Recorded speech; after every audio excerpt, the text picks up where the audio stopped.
Read by Cliff Stone of Sydney, Australia.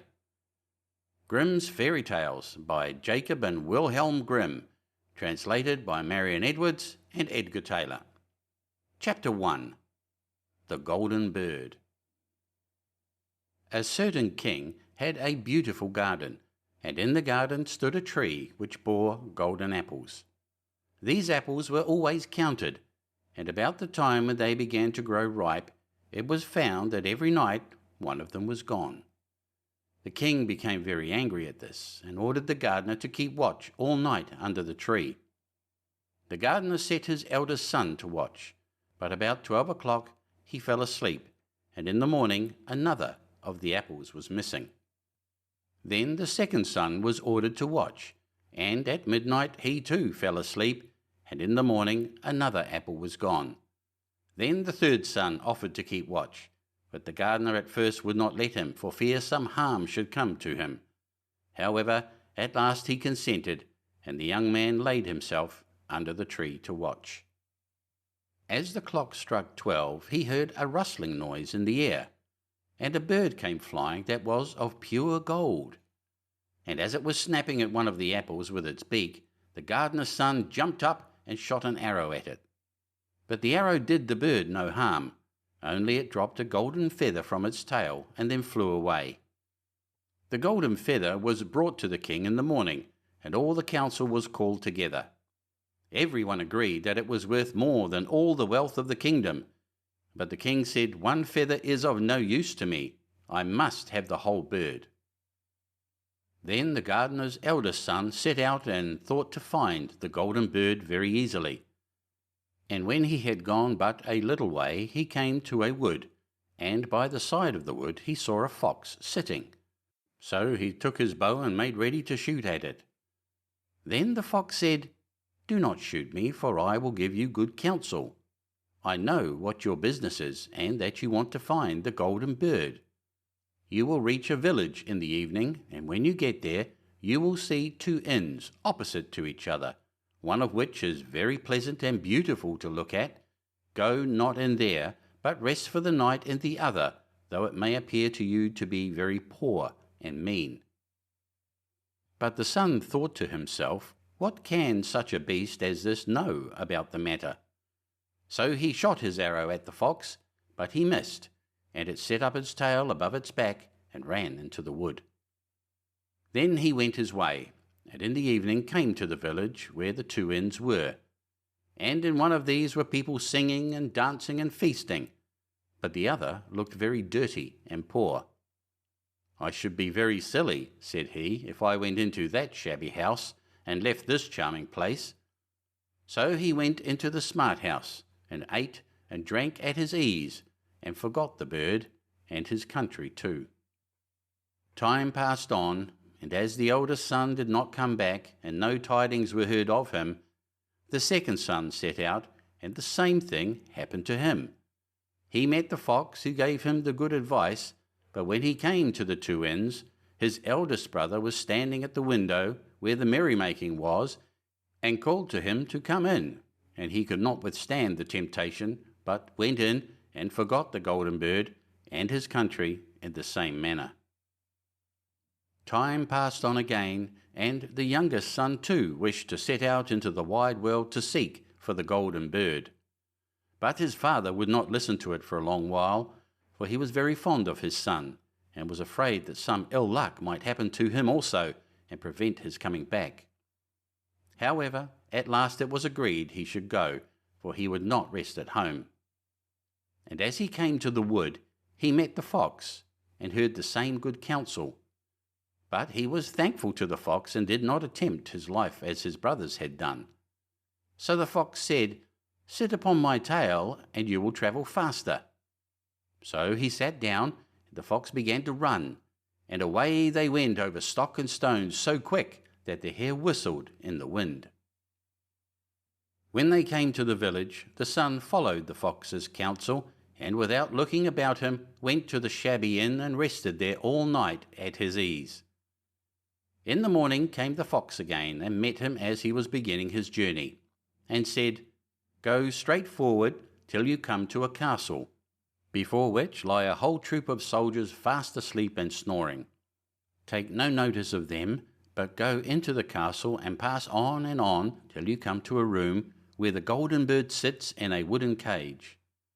Close by it stands a beautiful golden cage, but do not try to take the bird out of the shabby cage and put it into the handsome one, otherwise you will repent it." Then the fox stretched out his tail again, and the young man sat himself down, and away they went over stock and stone till their hair whistled in the wind. Before the castle gate all was as the fox had said, so the son went in and found the chamber where the golden bird hung in a wooden cage, and below stood the golden cage, and the 3 golden apples that had been lost were lying close by it.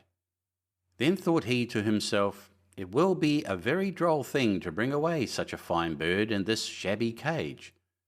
So he opened the door and took hold of it and put it into the golden cage. But the bird set up such a loud scream that all the soldiers awoke, and they took him prisoner and carried him before the king. The next morning the court sat to judge him, and when all was heard, it sentenced him to die, unless he should bring the king the golden horse, which could run as swiftly as the wind, and if he did this, he was to have the golden bird given him for his own. So he set out once more on his journey, sighing and in great despair, when on a sudden his friend the fox met him, and said, "You see now what has happened on account of your not listening to my counsel. I will still, however, tell you how to find the golden horse if you will do as I bid you. You must go straight on till you come to the castle where the horse stands in his stall. By his side will lie the groom, fast asleep and snoring. Take away the horse quietly, but be sure to put the old leathern saddle upon him, and not the golden one that is close by it." Then the son sat down on the fox's tail, and away they went over stock and stone till their hair whistled in the wind. All went right, and the groom lay snoring with his hand upon the golden saddle. But when the son looked at the horse, he thought it a great pity to put the leathern saddle upon it. "I will give him the good one," said he. "I'm sure he deserves it." As he took up the golden saddle, the groom awoke and cried out so loud that all the guards ran in and took him prisoner, and in the morning he was again brought before the court to be judged and was sentenced to die. But it was agreed that if he could bring thither the beautiful princess, he should live and have the bird and the horse given him for his own. Then he went his way very sorrowful.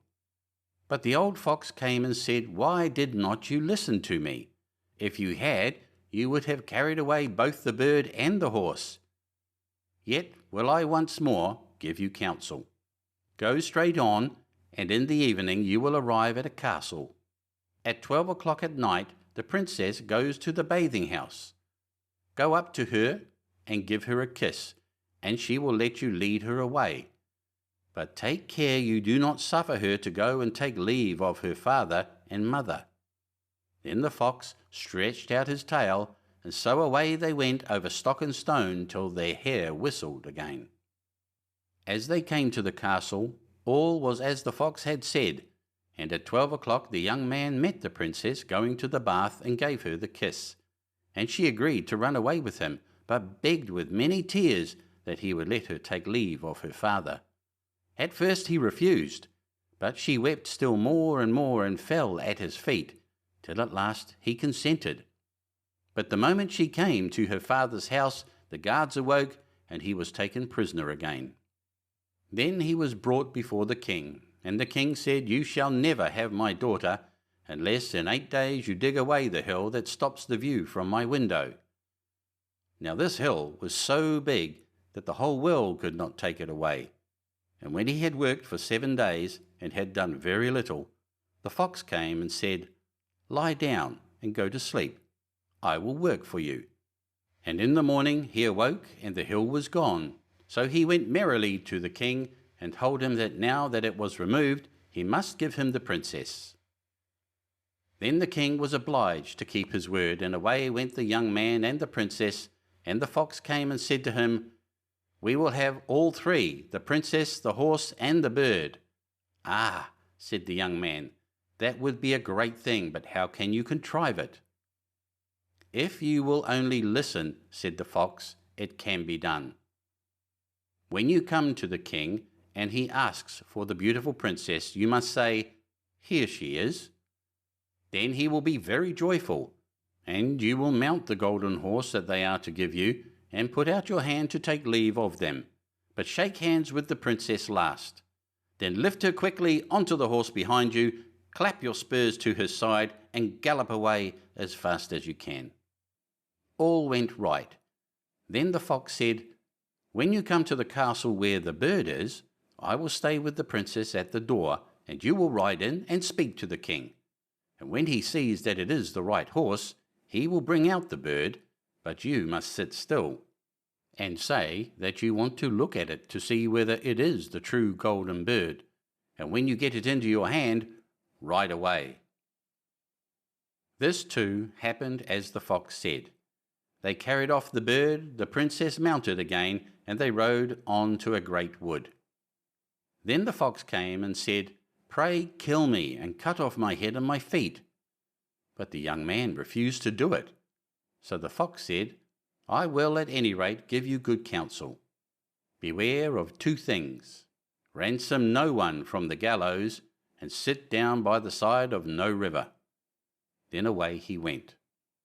"Well," thought the young man, "it is no hard matter to keep that advice." He rode on with the princess till at last he came to the village where he had left his two brothers, and there he heard a great noise and uproar. And when he asked what was the matter, the people said, "Two men are going to be hanged." As he came nearer, he saw that the two men were his brothers, who had turned robbers. So he said, "Cannot they in any way be saved?" But the people said no, unless he would bestow all his money upon the rascals and buy their liberty. Then he did not stay to think about the matter, but paid what was asked, and his brothers were given up, and went on with him towards their home. And as they came to the wood where the fox first met them, it was so cool and pleasant that the two brothers said, "Let us sit down by the side of the river and rest a while to eat and drink." So he said yes, and forgot the fox's counsel, and sat down on the side of the river. And while he suspected nothing, they came behind and threw him down the bank, and took the princess, the horse, and the bird, and went home to the king their master, and said, "All this we have won by our labour." Then there was great rejoicing made, but the horse would not eat, the bird would not sing, and the princess wept. The youngest son fell to the bottom of the river's bed. Luckily it was nearly dry, but his bones were almost broken, and the bank was so steep that he could find no way to get out. Then the old fox came once more, and scolded him for not following his advice, otherwise no evil would have befallen him.